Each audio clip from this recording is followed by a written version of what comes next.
Welcome to Get a Gist podcast.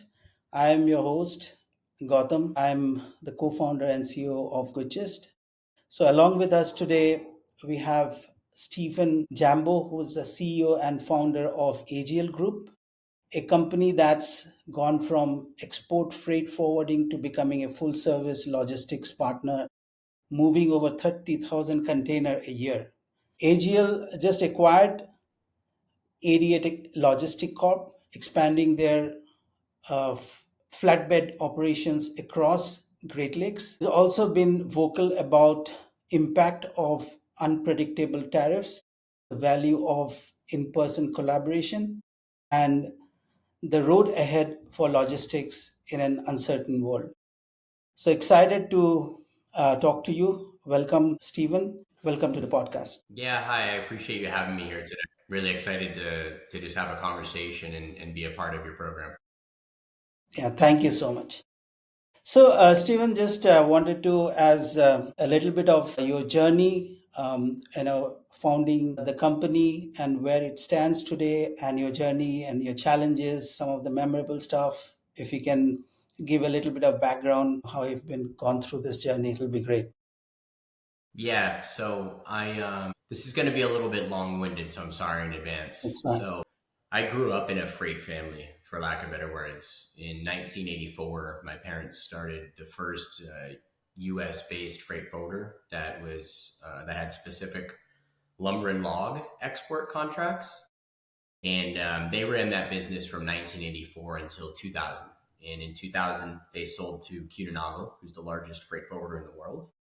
And so, growing up as a child, dining room conversations weren't about how my grades were or what's going on in school, but it was about AR, AP, what vendors are doing well, what vendors aren't doing well, geopolitical issues, and then their clients in general, too, and what's happening hiring, firing, employee retention, you name it. So growing up as Hmm. a kid, it was a little bit different for me in that regard, which at the time I didn't realize how valued that would be until later on in life, quite honestly. And so that was up through 2005. I'd work with my parents after school. I'd work on the weekends with them. I would intern during the summer. I did my first customs filing for them. I think I was 12 years old. I don't know if that's legal or not, so please don't report me. Yeah.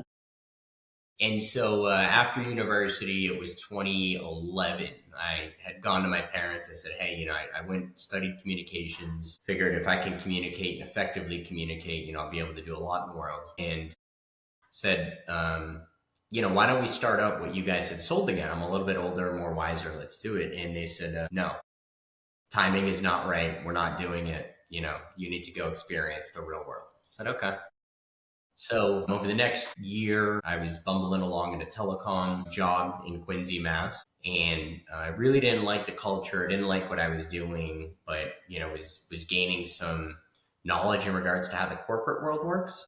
Because growing up, I watched my family run a business with 25 employees, 20 something million in revenue. I mean, they ran a good business, but it wasn't large per se compared to some of the other organizations out there.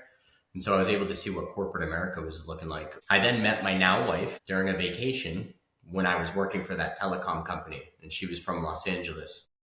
And she always wanted to move back to Los Angeles. At the time, she was living in Chicago, and I was living in Boston, where I'm from. And we dated for like 6 months long term. And when I had the opportunity to work for a Boston based company and open up a LA branch, I took it. And I called her and I said, hey, I'm leaving to LA in 3 weeks. This is kind of a good time. Either we try to make it or, we'll just go our separate ways. And she said, sounds good. I'll see you in 3 weeks. So I drove my car 16 hours to Chicago. 3 weeks later, picked her up. We drove across the country and I started an IT recruiting branch in Los Angeles for a Boston based firm. Over the next year, I was doing full service sales as well as fulfillment. So every day, outbound 100 dials, set 5 to 15 meetings a week, go on those meetings, sell, try to get job requirements, and then backfill those roles by bringing in, it was all tech. So, we'd bring in at the time C# developers, C++, we'd bring in BI teams, whatever.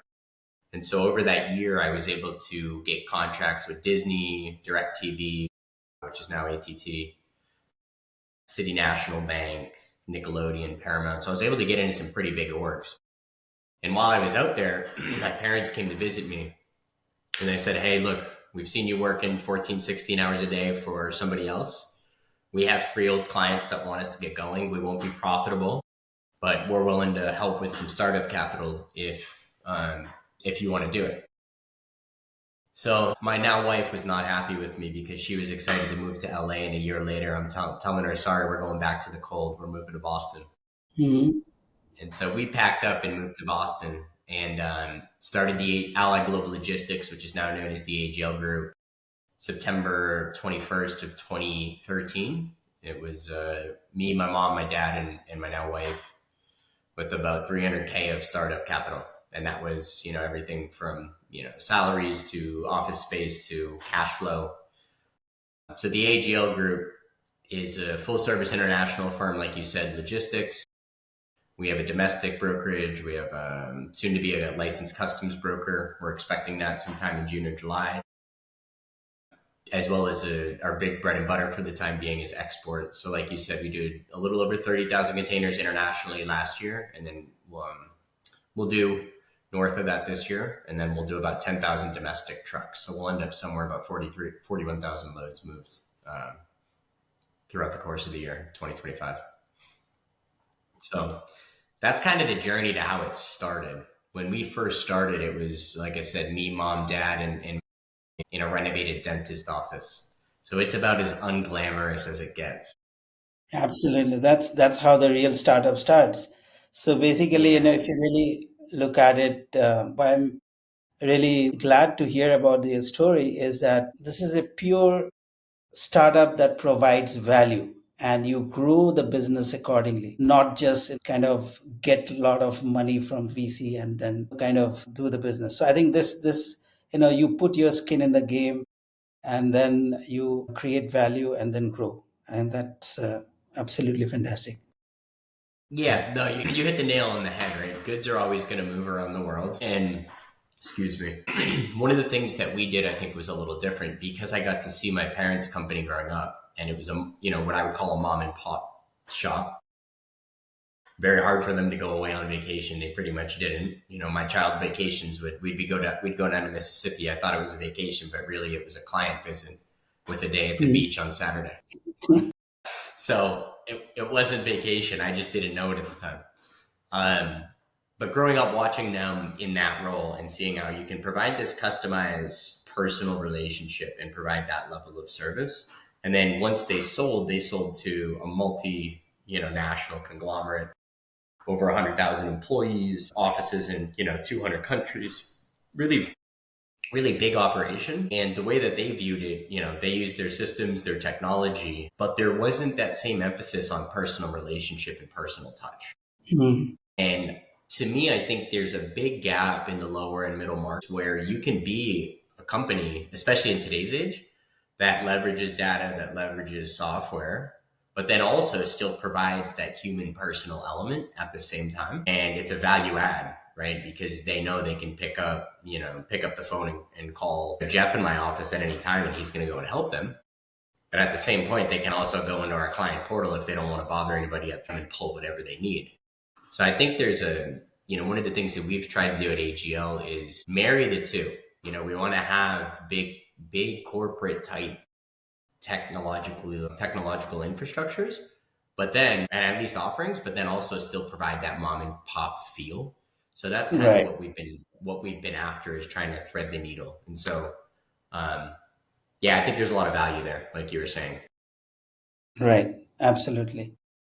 So now, considering what's going on, the whole trade war and a lot of uncertainty that's going on, how do you see things evolving, and how complicated the stuffs are as of now? How it's making your business complicated, or does it provide a lot more opportunity? How do you see it? Yeah, it's a really loaded question. So, I think Warren Buffett said it best: when the tide goes out, you see who's swimming naked, right? Mm, And so, yeah.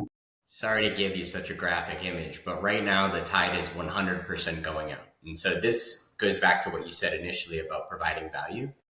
If you're a business that wasn't providing great value or that took a lot of VC funding for an idea that hasn't shown an ROI, there's a good chance that you're going to be in for a real struggle over the next, I don't know, it could be years, but short term, you're definitely going to be in for a rude awakening. For us, we've been through this before. We had the first trade war. And so at the time, about 50% of our business was China, going to China.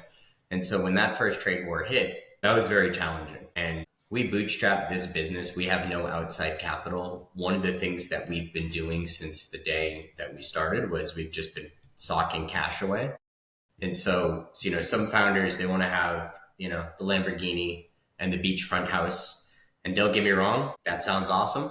Maybe one day. But, we've been looking at it from a sustainable lens of, okay, how do I go to bed and not be freaking out every night, not having nightmares about cash flow and what's going to happen and being beholden to investors or banks. And so we've been debt free since we paid off our initial startup capital in year two. Haven't brought any outside investors, which is a little bit different than many organizations. So we knew when this round hit of trade war, tariffs said, okay, we've been here before. Things are going to change rapidly. The best thing we can do right now is tell our team that we have money in the bank. We have no debt covenants we need to worry about. We're going to really focus on our clients and client service and help guide them through these tariffs. And one of the things we saw last time was a lot of our clients started to explore new markets. Whether they're sourcing from new markets or sending it to new markets, they had to find a new home in order to generate revenue, right? To create an invoice, to have a sustainable business. And so that gives us an opportunity to provide our knowledge and our guidance on, hey, these are some of the regulations in this market. These are some of the challenges we might see in these markets. You might want to approach it from this lens. And, that's something that we can do that not everybody's able to do because we've already been here, done it before. And on the flip side, you never know. I mean, some of these tariffs might be gone tomorrow. And so now our clients might be, more diversified. So there is some opportunities, some potential light at the end of the tunnel. But short term, there's a lot of struggles that come with uncertainty and not knowing how to plan and how to pivot. So anybody that's running, business at a loss or again has a ton of debt, it's going to be, you're going to find out really soon. Right, absolutely. So yeah, I mean, sticking to the core values and innovating is the key, probably. And as a startup, right, founder, constant innovation is the key, right? So you need to keep innovating yourself, look at new things. And I assume that some of the recent acquisitions you have done is probably supporting some of those ideas. So the ADA Logistic Corp that you have acquired. So can you tell about how it will help you and probably how it's kind of strengthen your team and your business? Yeah, absolutely. So we're really excited. It's our first acquisition to date. And so I'll speak specifically about that and then a little bit more on the software side after, because we've done some other cool things over the last few years that I get excited about. But the ADA Logistics acquisition, that's going to bolster our domestic brokerage division. We started that 4 years ago when the initial trade war started, a little over 4 years ago. And we did that because we decided at that point we don't want to be 100% beholden to international markets in case something happens. It's coming to a head right now. And so ADA, with them coming under our fold, they do a lot of flatbeds, and a lot of our export clients that move domestically, they also do a lot of flatbeds, and it's not a market that we've been really strong in, so we haven't been able to tap into that. And so now with this new acquisition, we have a much better flatbed carrier network, and so we can once we get them onboarded, get them vetted, we start that initial integration process. That's a service line that we can go to our current clients and say, hey, we're already doing your international. We've done a few drive-in modes for you. Well, we now have the ability to go handle this flatbed. And not only do we have the ability, we have a really strong network now. So our clients can come to us, they'll get one invoice, they'll have one place to remit payment to, and it's just one organization that they need to work for throughout the entirety of their supply chain, which is a little abnormal. Most companies are either an import company or an export company or a domestic company. They're not, all three. And that's been strategically something we've been growing towards as a value add to be able to capture, the entire chain. It just makes it a lot easier and smoother, and there's less gaps in the process that way. So from a capability standpoint, that's exciting. One of the things that we've been doing over the last 2 years, we brought a developer in house, um, and we sat down and we've built out our own TMS, our own transportation management system on the export side. And so we started that about 18 months ago. Since last March, it's been up and running. It's light years above what we had. And, we've found that TMS that we've built is, for us, it matches up better with the way that we operate, which we like to be nimble. We like to be quick. When we want a new feature, I don't want to wait 3 months plus an SOP and an SOW. I just want to call my guy and get going. And that's what we've been able to develop, which has been very, very beneficial for us. And so we built that Mhm. out. We have a client portal now, that's not abnormal, but typically client portals are just a place to pull docs. Ours are the shipment workflow. So think of, if you've ever ordered from Domino's, Mhm. you see the pizza tracker, right? And it says, pizza's been Right. ordered. Your ingredients are being put on the pizza. Your pizza's in the oven. Your pizza's out for delivery. But we have that same thing in the shipment flow, international shipment flow now.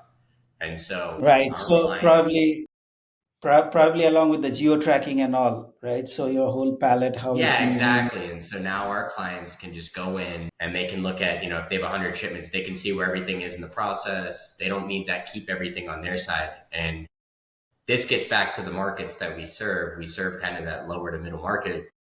A lot of these companies don't have have any tech infrastructure, or they're running their Right. business on Excel. And so being able to go in and run their business out of ours becomes, pretty good value add. Absolutely. So as we're talking about technology, and so how do you see, I know, the whole new AI revolution that's coming in, how touching your space, and what are the things that you feel you can adopt, or what you're kind of doing to kind of get Yeah. into that? I have many thoughts on AI. We use it. I love it. Mhm. I'm forever on ChatGPT, OpenAI, and just ran my first images on Sora this morning, actually. So good timing. But so traditionally in the logistics world, traditionally you would see companies scaling through just adding bodies. That's been kind of the play forever. And that's obviously been changing with technology over the last few years. I will say one of the challenges in international logistics with technology is you have multiple steamship lines, and they're all owned by different countries. And a lot of times you have certain countries that don't want to share data with other countries or other steamship lines. And so it's really hard to get a standardized platform, for lack of better words. And so you kind of have Mhm. these middlewares like the intras of the world that'll connect to all the steamship lines, but they won't be direct to the steamship lines. So it's always been a little bit challenging from that regard, customs information flowing through, et cetera, et cetera. All the So, documentation stuff. Yeah. yeah, exactly, exactly. So there's that. But outside of that, traditionally you would be using, additional people to solve problems. And then there was offshoring and nearshoring. And so, like, we have an office down in Colombia. We nearshore some of our team. It's been really, really successful. And past that, to me, AI is the next version of efficiency, right? Right. So it started with bodies that are a problem and moved to nearshoring, offshoring, nearshoring, and now it's going to be AI. And so we have a partnership with Lean Solutions Group based out of Colombia. Um, they put a lot of money into AI, and so we're building a suite of AI agents that tap into our TMS via an API, and we're in the process of automating a bunch of our workflows. So, for instance, one workflow we have on the payables side, we do about 3,000 containers a month, give or take 2,500 to the 3,000. Each one of those will have at least one invoice. Some will have an invoice from a steamship line, as well as United States Department of Agriculture, as well as from a trucking company. So we could have upwards of 30,000 invoices just for that division a year. Sorry, a month. Um, and so currently somebody has to go look at those, make sure they look right, plug it into our TMS, make sure it checks out against what the expected cost was, and then run a report from there. And whatever the exception is, then they have to go through manually dispute it. And once that's good, somebody has to manually put it into our finance system, which is QuickBooks Online right now. What we're doing, we just started running an AI test program. All of those invoices are going to a generalized email. They're being categorized from the email. We're getting a report whether or not it's basically matching up. My team's clicking one button. It's then getting pushed into my TMS. And then from there, it's matching up the expected cost versus the actual cost. Again, pushed to QuickBooks. So now my finance team is no longer sitting there putting in and manually auditing 30,000 invoices through Excel reporting. They're now managing processes. And so that's just like one small way. And so I can tell you definitively that's 30 hours of work that's gone. So now we have somebody that was managing that role that was working 40 hours a week. Well, she has 10 hours of work and 30 hours of free time. And so I know a lot of Absolutely. organizations are, yeah, exactly. It's amazing. And so that was just the first test run that we were doing that was completed because we view that as one of the easier things. It's not client facing. It's not going to break anything. We can pick up the pieces if something happens. But we've, over the last month, been going through the entirety of the organization's processes and saying, okay, how much manual intervention is in this process? Is this a very manual process, where we're doing 80% of it manual? Or is this a process in which only 10% of it's manual? So we're now categorizing and listing out what the best ROI is going to be from an AI perspective. And we're basically building an agent to go and attack that. That's absolutely, I think that's the way to go. It can give a lot of your kind of employees to do much more value added stuff rather than kind of, you know, so that free ups a lot of time. That's excellent. I think that's the best way to do it. Cool. So one of the things what also I've seen is that you have kind of one of your recent article you have said comparing 2025 start to yo-yo. So if you can kind of explain a little bit what is the thought behind that Sorry, what was that? Comparing 2025? start to a Oh, a yo-yo. yo-yo to a yo-yo. Yeah.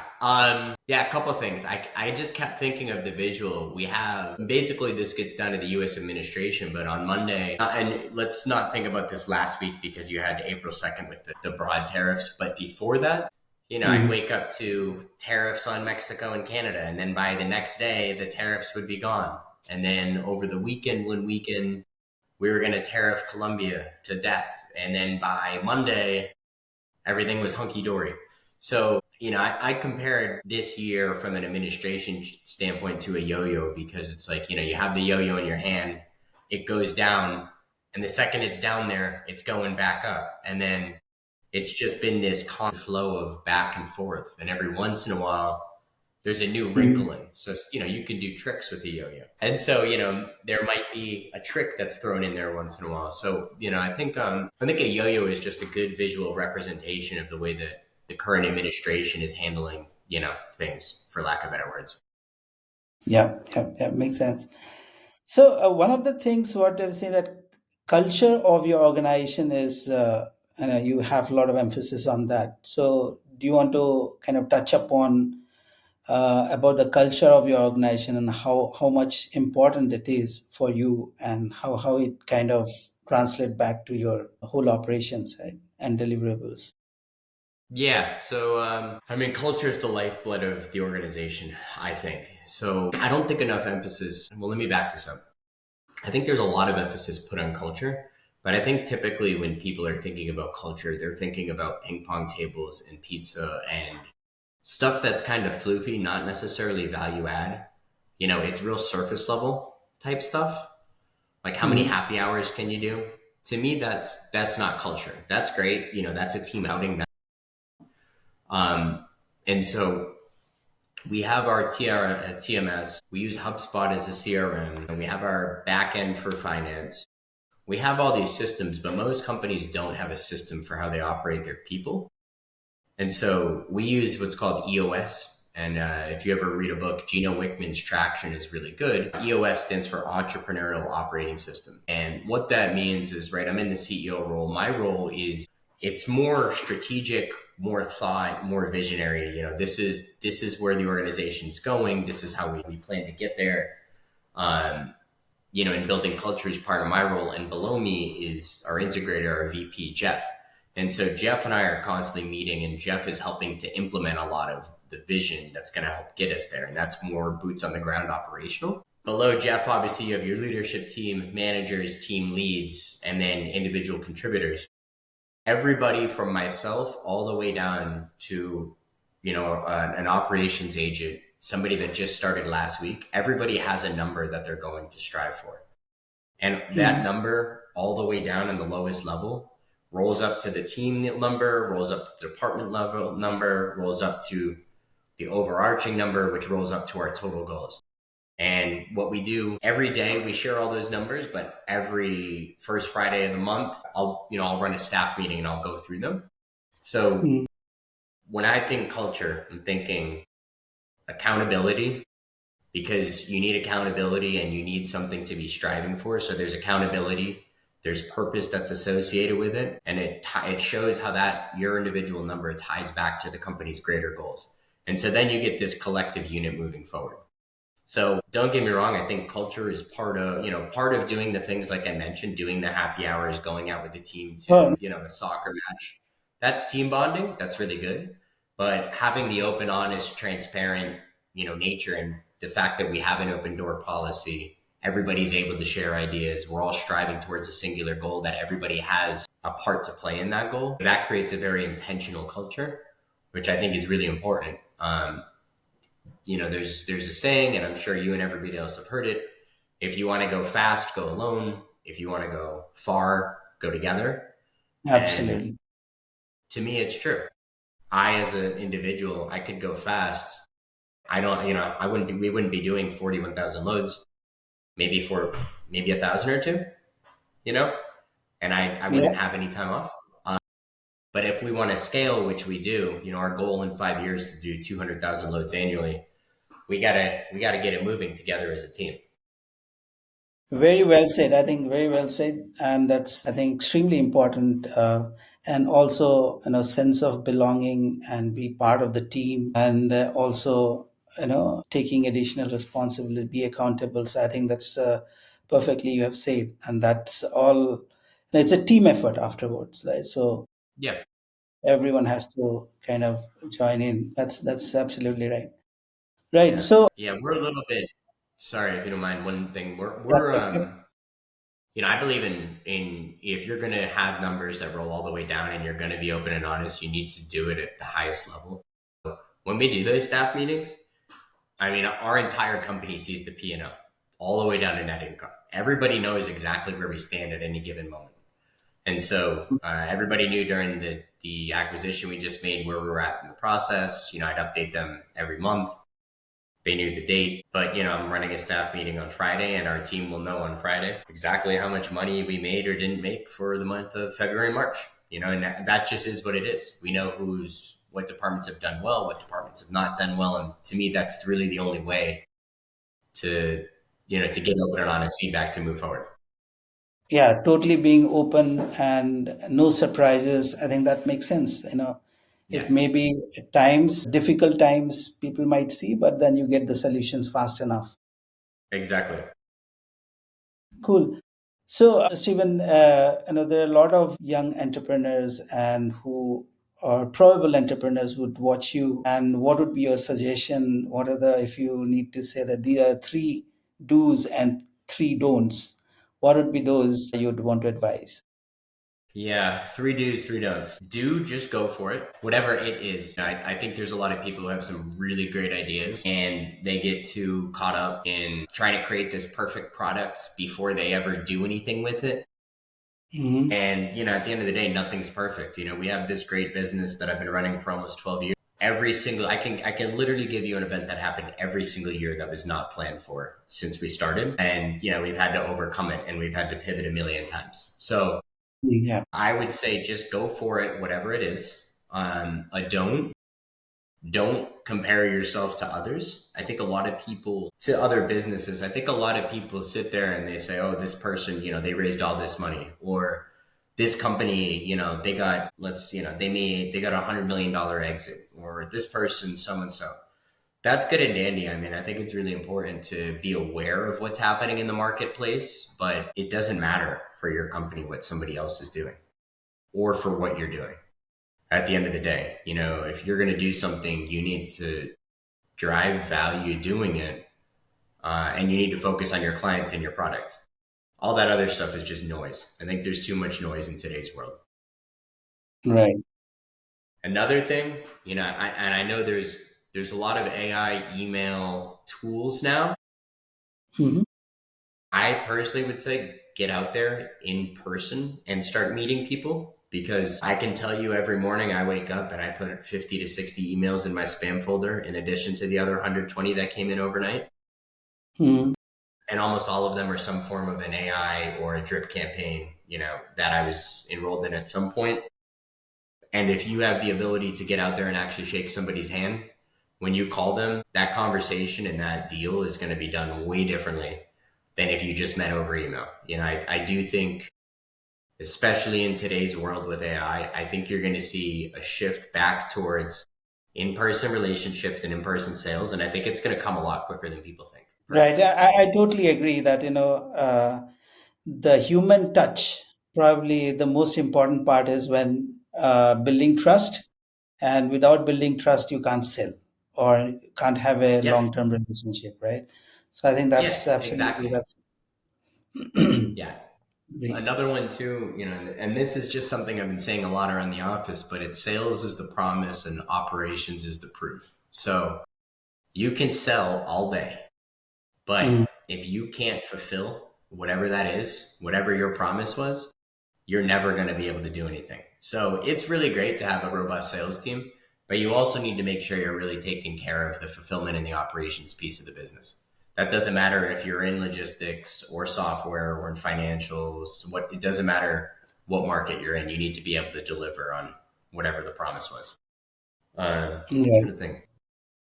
Yeah, right. that you don't need. You see a lot of influencer morning routines. You don't need a crazy morning routine to do anything special. You just need to show up every day, and you definitely need to show up every day. You can't just do things when you want to do them, because if that was the case, I would work like 2 days a week, and we wouldn't move the ball forward. I love what I do, but I'd find an excuse to do all sorts of other things. So I think it's really important to show up and put in your best effort every day, regardless of how you're feeling in the moment. Yeah, absolutely. Yeah. All right. Thanks a lot, Stephen, for your time. And it's been excellent pleasure talking to you. A lot of new things, and it's great to kind of hear about what you've been doing. All the very best to you and your team for your success and in future. Thanks a lot. Thanks. Yeah, I appreciate you having me today. Really enjoyed the conversation. Thank you.